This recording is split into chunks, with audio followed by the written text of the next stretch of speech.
उद्या वंदे भारत एक्सप्रेस जे आहे ते फायनली आपल्याला मुंबईसाठी एक ट्रेन सुरू होत आहे जे जालन्यापासून ते मुंबईपर्यंत जाणार आहे आणि साऊथ सेंट्रल रेल्वेने त्याचा जे इनॉग्रेशनचा कार्यक्रम ठेवलेला आहे आदरणीय पंतप्रधान नरेंद्र मोदी साहेब ते व्हिडिओ कॉन्फरन्सद्वारे त्याचा उद्घाटन करणार आहे। मी हे ट्रेन सुरू होत आहे त्याचं स्वागत करतो, पण अशा वेळी सुद्धा कशा प्रकारचे घाणेरडी राजनीती खेळण्यात येत आहे याचा प्रमुख उदाहरण सांगायचे असेल तर आतापर्यंत मला त्याचा निमंत्रण पत्रिका मिळालेली नाही। त्यांनी ऑनलाईन माझ्या पीएला एक निमंत्रण पत्रिका पाठवली। ते निमंत्रण पत्रिका बघितल्यानंतर माझा जे आक्षेप आहे त्याच्या बाबतीत मी समजू शकतो की ट्रेन जे आहे ते जालन्यापासून सुरू होत आहे, तर जालन्याचे जितके लोकप्रतिनिधी आहे त्यांचं नाव त्याच्यामध्ये पत्रिकामध्ये असायलाच पाहिजे, त्याच्यामध्ये काहीही हे नाही आहे। मग असं असताना जालन्याच्या नंतर कोणता स्टेशन येणार आहे तर औरंगाबाद येणार आहे। मग तुम्ही या पत्रिकेमध्ये परभणीचे खासदार संजय जाधव यांचं नाव पत्रिकेमध्ये टाकतं, मग औरंगाबादचे खासदार इम्तियाज जलीलची तुम्हाला एलर्जी काय आहे? सगळ्यात जास्त प्रश्न मी चॅलेंज करतो, मराठवाड्यातले जितके खासदार आहे त्यामध्ये भारतीय जनता पार्टी असू द्या किंवा एकनाथ शिंदे साहेबांचे खासदार असू द्या, सगळ्यात जास्त प्रश्न रेल्वे आणि एअर कनेक्टिव्हिटीच्या बाबतीत मी लोकसभेमध्ये उचललेला आहे। मग जेव्हा हे सगळं होतं मग तुम्ही याच्या बाबतीत अशा प्रकारे हे घाणेरडी राजनीती करत असेल, तुम्हाला करायचं असेल तर मी त्यांना स्पष्टपणे माझ्या ट्विटमध्ये सांगितलेलं आहे की तुम्ही ज्या प्रकारे हे राजनीती करतो मग मी माझा दणका काय आहे ते तुम्हाला उद्या रेल्वे स्टेशन स्थानकामध्ये पण होणार आहे 11:45 तर मी समजू शकलं असतं की तुम्ही जालन्याचे लोकप्रतिनिधी, पण तुम्ही जेव्हा परभणीचे खासदारांचं नाव त्याच्यामध्ये टाकू शकतो की तिथून ट्रेन जाणारच नाही आहे, पण तुम्ही आमच्या सोबत घाणेरडी राजनीती खेळणार असेल तर तुम्ही उद्या उद्घाटनाच्या कार्यक्रमामध्ये तुम्ही आता बोलवा किंवा नाही बोलवा, आम्ही येणार आहे आणि तुमची ट्रेन पुढे जाणारच आहे ना। मग बघा आम्ही तुमचा कशा प्रकारे सगळ्यात जास्त एअर कनेक्टिव्हिटी आणि रेल्वे कनेक्टिव्हिटीच्या बाबतीत मुद्दा उचललेला आहे। इतकं सारे तुम्ही नाव याच्यामध्ये लिहिलेलं आहे, मी समजू शकतो ना। तुम्ही फक्त जालन्याचे केले असते तर मला काही आक्षेप नसतं, पण तुम्ही परभणीचे खासदारांचं नाव टाकतं। मग औरंगाबादच्या खासदारांची ती एलर्जी कशामुळे झालेली आहे, का झालेली आहे? आता मी माझ्या सगळ्या पार्टीचे जे यांना पण खूप राग आलेला आहे की साहेब तुमचं नाव कशासाठी नाही आहे। आता हे पत्रकार परिषद संपल्यानंतर दानवे साहेबांना आता तुम्ही तुमची तयारी कशा करता येईल तुम्ही करा, आमची तयारी काय असणार आहे ते तुम्ही उद्या बघा। कशा स्वरूपाचं आंदोलन करणार आहात आता तुम्ही बघा, म्हणजे ते सगळे लोक जे आलेले आहे, आमच्या पार्टीचे पदाधिकारी जे सगळे आलेले आहे, हे पत्रकार संपल्यानंतर आम्ही त्याची मीटिंग घेऊ। ते या पत्रकार परिषदेच्या अगोदरच ते रेल्वे स्टेशनमध्ये जाणार होते आणि काही आहे आमच्या ही स्टाईल काम करण्याची पद्धत आहे आमची, त्या पद्धतीने आम्ही त्यांचं आजच स्वागत केलं असतं। हे मीटिंग पत्रकार परिषद संपल्यानंतर त्यांच्यासोबत मीटिंग घेऊ आणि ज्यांना जे भाषा कळतं, साऊथ सेंट्रल रेल्वेच्या DRMला त्यांचे सगळ्या अधिकाऱ्यांना हेच भाषा कळत असेल तर ते भाषा मी बोला। दानवे यांच्याशी काही बोलणं झालंय का? रावसाहेब दानवेंनी मला कॉल केले होते आणि त्यांनी सांगितलं की म्हणजे आम्ही ट्रेन सुरू करत आहे आणि आमच्यासोबत मुंबईपर्यंत चला करके, तर कधी ते काल त्यांचा फोन आला होता मला, पण आतापर्यंत मला हे पत्रिका पाठवण्यात आलेली नाही आहे। मग आम्ही जेव्हा माझ्या पीएने सगळ्या अधिकाऱ्यांना विचारलं की आमच्याकडे पत्राची ताकद माझ्यामध्ये आहे, आता ते सांगण्यात येते 5 मिनिटांमध्ये साहेब एक गाडी घेऊन मतलब आमचे जालन्याहून लोक निघालेले आहे पत्रिका देण्यासाठी आपल्याला. म्हणजे कशासाठी? जे नियम आहे पोहोचली तरी तुम्ही सोडणार नाही त्यांना. नाही, त्यांनी उत्तर द्यावं ना. हे तुम्ही परभणीमध्ये ट्रेन चाललेली आहे का? नाही. जालनाचा नेक्स्ट स्टॉप काय आहे? उद्घाटन तुम्ही औरंगाबादलाही करणार आहे, त्याची वेगळी एक निमंत्रण पत्रिका तुम्ही छापलेली आहे, त्याचा टाइम दिलेला आहे. या शुभ मुहूर्तावर आम्ही तुम्हाला औरंगाबाद रेल्वे स्थानकावर सकाळी 11:45 वाजता हार्दिक आमंत्रित करतो. मग इथेही तुम्ही हे कार्यक्रम घेणार आहे. मग परभणीच्या उलट दिशेने गाडी कशी चालली? गाडी माझ्या दिशेने येत असेल तर माझंही नाव यायला पाहिजे होतं. बघा, हे छोटे छोटे गोष्टीसाठी नाही का मी काय जास्त महत्व देत नाही, पण आपली ही एक सीमा असतं की आपण कुठपर्यंत आपण त्यांना सहन करावं. आता त्यांना वाटत असेल तर हो द्या, तुमचं उद्घाटन आहे, सगळं तयारी करतो आम्ही. तुम्ही करा, तुमची राजनीती करा, आम्हाला जे करायचे आहे मी करतो. जसं समजा तिने उत्तर दिलं ते उत्तर तुम्हाला पटलं तर कसलं? त्याचं हे जे काही प्रकार झालाय त्या प्रकाराचं समजा रेल्वे मंत्र्यांनी तुम्हाला उत्तर दिलं, काय उत्तर असू शकतं मला हे सांगा. नाही, पत्रिकेमध्ये सुधारणा केली रात्री आणि नाव टाकलं, सन्मानाने बोलावलं तर तुम्ही नाही, सन्मानाने कशाला? हे का सन्मान आहे का? मी आज पत्रकार परिषद घेतल्यानंतर तुम्हाला कळतं का की हे औरंगाबादचे ही एक खासदार आहे. आणि जेव्हा जेव्हा मी प्रश्न विचारलं, जेव्हा जेव्हा ते रेल्वे राज्यमंत्री रावसाहेब दानवे तिथे बसायचे त्यांना माहित आहे. नाही तर चला त्यांना ओपन चॅलेंज करतो की तुमच्या खासदारांनी किती वेळा हे मुद्दा उचललेला आहे रेल्वे कनेक्टिव्हिटीसाठी.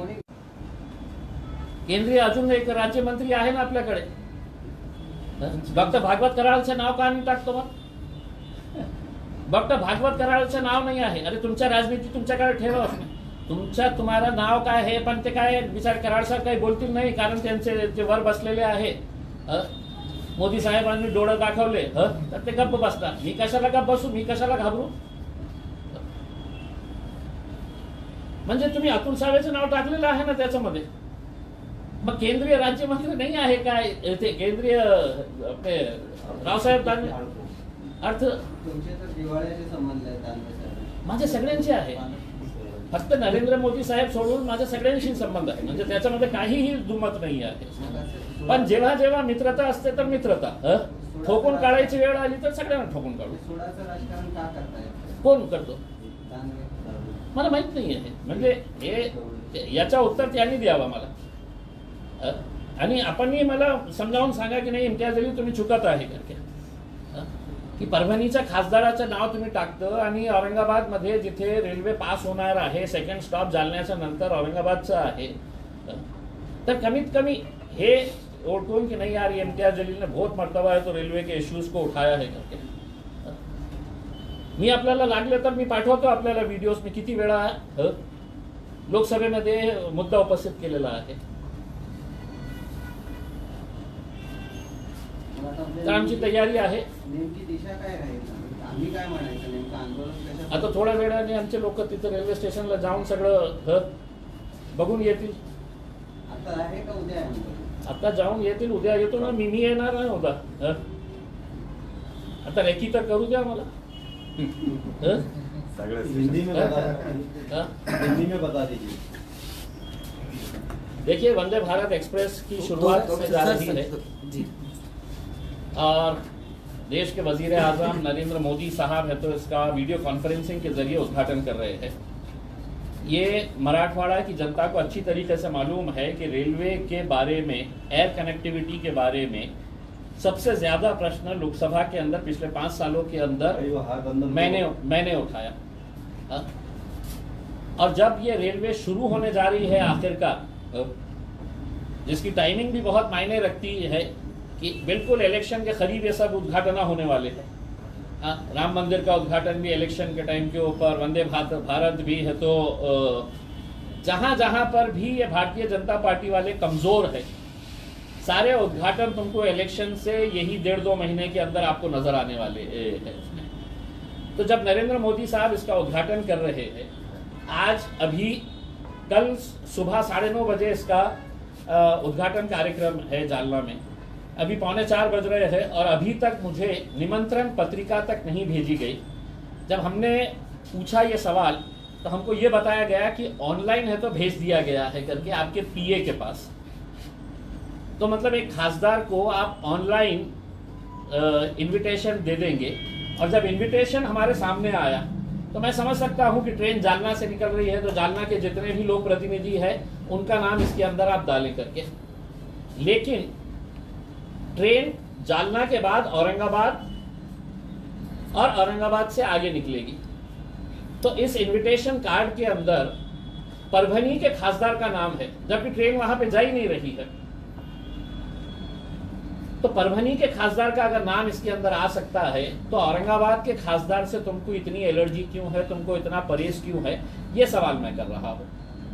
और अगर तुमको ये घटिया राजनीति करनी है इस तरह की, और तुम समझेंगे कि इम्तियाज जलील खामोश बैठेगा करके, ये छोटी छोटी बातों को मैं कभी भी मतलब बहुत ज्यादा अहमियत नहीं देता हूँ, लेकिन आज मेरे ही कार्यकर्ता, मेरे ही पार्टी के पदाधिकारी कह रहे हैं कि साहब इतना सवाल आपने उठाने के बाद अगर आपका ही नाम नहीं है तो अब ये उद्घाटन कल उन्होंने करेंगे। मोदी जी को भी देखने दीजिए औरंगाबाद में हम कैसा रेल का ये करते हैं, स्वागत कैसा करते हैं करके। मैं समझ सकता हूँ, आप मुझे कन्विंस करिएगा कि भाई परभनी के खासदार का क्यों है और इम्तियाज जलील का नाम क्यों नहीं है औरंगाबाद का। परभनी तो ट्रेन भी नहीं जा रही है। तो अगर ये घटिया राजनीति अगर तुमको करने का है तो मैं भी उसी भाषा के अंदर साउथ सेंट्रल रेलवे को, डीआरएम को, यहाँ के रेलवे राज्य मंत्री को, सबको ये बताना चाहता हूँ कि कल तुम बुलाए या ना बुलाए, मेरी भी मेहनत है इस ट्रेन को शुरू करने के अंदर। मैंने भी आवाज़ उठाया था, और जब जब आवाज़ उठाया था कि रेलवे के दोनों मंत्री वहाँ पे बैठते थे, अश्विनी वैष्णव भी बैठते थे और राव साहब दानवे भी बैठते थे।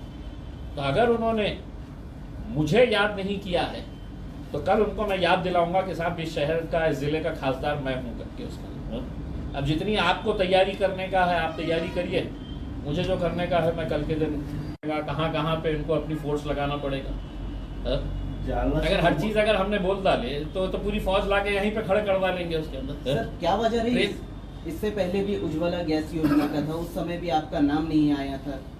देखिए मतलब ये एक चीज ये समझ में आ रही है कि कहीं ना कहीं आपकी घटिया राजनीति का नतीजा है कि आप ये समझते हैं कि मैं रेलवे मंत्री बन गया, या मोदी जी समझ रहे हैं कि मेरी सरकार है तो सिर्फ मेरे लोगों ने, अरे मुंह में लड्डू लेके बैठते हैं मोदी जी, आपके जितने भी खासदार है ना मुंह में लड्डू लेके बैठते हैं। और जब उद्घाटन का वक्त आता है लड़ो हम, और जब फल लग गया तो बोले नहीं हम खाएंगे करके। तो ये जो है ये सिर्फ इसके ताल्लुक से नहीं है, ये बार बार जो हो रहा है तो कहीं ना कहीं हमारी भी बर्दाश्त करने की सीमा खत्म हो गई है। तब हम बोले कि चलो उनको अगर वो भाषा समझ में आती है तो हम उसी भाषा के अंदर जवाब देने के लिए कल आप 2 जनों का इस्तेमाल करना पड़ेगा रेलवे वालों को, एक ट्रेन का इस्तेमाल करना पड़ेगा और दूसरा हमारा भी इस्तेमाल करना पड़ेगा। उसमें लगाइए आप जितनी टीम लगा सकते हैं, आपकी कितनी कहाँ पे लगा सकते हैं लगाइएगा करके।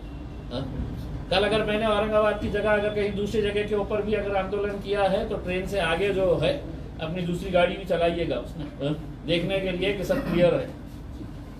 औरंगाबाद के एक मंत्री का नाम डाला जाता, बाकी देखिए इनकी घनेडी राजनीति है साहब, इनका आपस में इतना इनका ये चल रहा है कि मेरा ये सवाल है, लेकिन मेरे को इससे कोई लेना देना नहीं है, मैं तो मेरे बारे में बात कर रहा हूँ। लेकिन अब आपने सवाल करे तो मैं पूछता हूँ कि अतुल सावे भी भारतीय जनता पार्टी के राज्य के मंत्री है, लेकिन यहाँ पे इस शहर के अंदर उनका एक मंत्री है डॉक्टर भागवत कराड़, वो बेचारे का नाम क्यों नहीं डाले? उसने ऐसी क्या खता कर दिया भाई? मैं तो समझ में आता हूं कि मैं तुम्हारा राजनीतिक दुश्मन हूं, लेकिन ये बेचारा गरीब आदमी का नाम क्यों नहीं डाले, मुझे ये बताइए। और अगर तुमने है तो संजय जाधव का नाम डाले परभनी के खासदार का, परभनी में ट्रेन नहीं जा रही है तो परभनी में एक खासदार है राज्यसभा के, फौजिया खान राज्यसभा की खासदार है, उनका नाम क्यों नहीं डाले? फिर या तो जालना से कल ट्रेन परभनी को टच करेंगी फिर परभनी से वापस आएंगी, ऐसा भी नहीं है। तो ये जो आपका आपकी जो भी आपकी साजिश है आपकी अगर तैयारी ही है कि कल हम मेरा भी इस्तेमाल करना चाहते हैं तो कल मैं आने वाला हूँ, आप दोनों लोगों की तैयारी करिएगा, उसके ट्रेन की भी करिए, मेरी भी करिएगा। तुमचा कल महाविकास आघाडीकडे आहे म्हणून असं काही वाटत असेल का त्यांना? तुमचा कल माझा कल कुठेच नाही आहे साहेब. माझा कल हे एकमेकांना हे करतो उसके अंदर, माझा कल मैं अकेला हूँ लेकिन कईयों पे भारी हूँ, परेशान रहते हैं उसमें। सोचो तो मेरे जैसे अगर और 4-6 अगर आ गए तो कितना परेशान करके रख डालेंगे। ये सोचे होंगे कि ये अकेला खासदार है, मैं क्या करेंगे कल आओ स्टेशन पे पता चलेगा क्या करेंगे करके। ओके ठीक है, एक दूसरा क्वेश्चन बाद में अभी रेल का